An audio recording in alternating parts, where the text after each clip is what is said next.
എല്ലാവർക്കും നമസ്കാരം. ഇന്ന് നമ്മൾ ആഘോഷിക്കുന്നത് വായനാ ദിനമാണ്.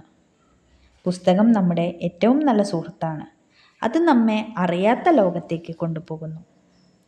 നമ്മൾ ഒരു കഥാപുസ്തകം വായിക്കുമ്പോൾ അതിലെ കഥാപാത്രങ്ങളുമായി നമുക്ക് സംസാരിക്കാൻ കഴിയുന്ന പോലെ തോന്നുന്നു.